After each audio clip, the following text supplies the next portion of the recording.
Hello, Rev Brad here. You're listening to the podcast From the Touchline, a production of Soccer Chaplains United. I recently visited Cambridge, England, and while I was there, I learned an interesting piece of football history. Apparently, the first known instance of codifying, or writing down, the rules of association football or soccer happened in Cambridge. Story goes that in 1848, a group of Cambridge University students wrote out a set of 11 rules. They nailed these to the trees surrounding Parker's Peace, a large grassy park in central Cambridge. Today's rules of the game are different, but it's been interesting to see how these Cambridge rules have influenced and impacted the beautiful game. For the next few weeks, we'll look at the Cambridge rules of 1848 and talk about some parallel spiritual life lessons. So stay tuned. We take a look at this week's rule right after this. He's found the space, and he's found the back of the net. Just a little off foot, thinking he's going to go far post. Not strong enough with his right hand. Whips that one in. Far post, almost made him ends, and they have. He has the hat-trick. The second in his career.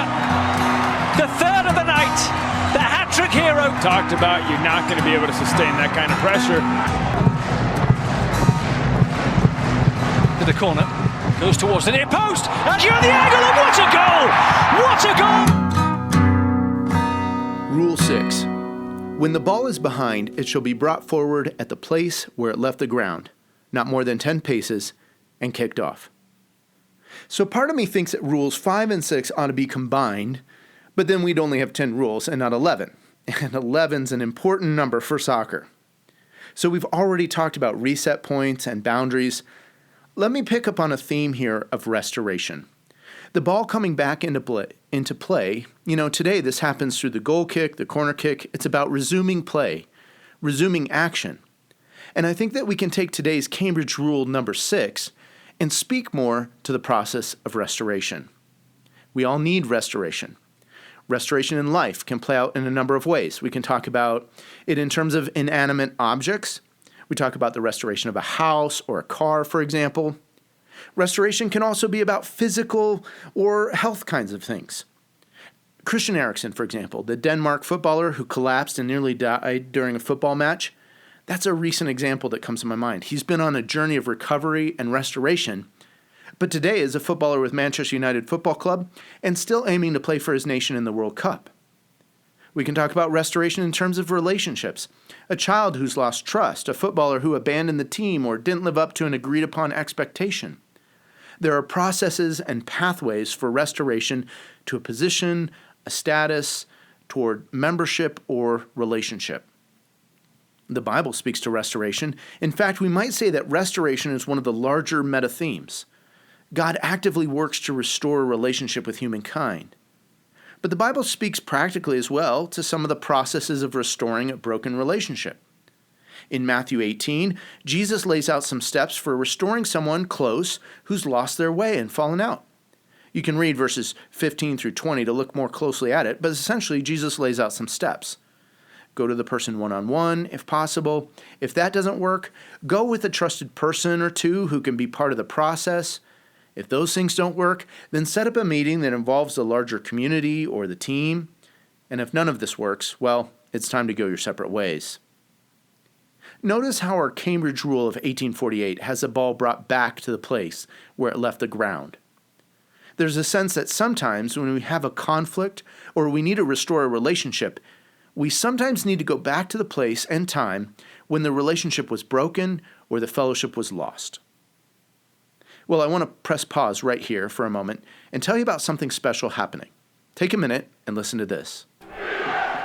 Hello everyone, Rev Brad here. Just want to take a quick moment to share something I'm really excited about. Something big is coming. World Cup 2022. And this World Cup, Soccer Chaplains United is producing and publishing a devotional entitled The Light is Coming.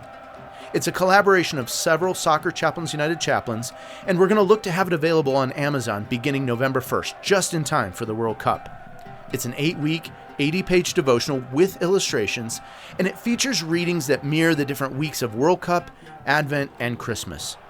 Each week, 3 different authors interweaving themes of faith, family, and football around a common weekly theme.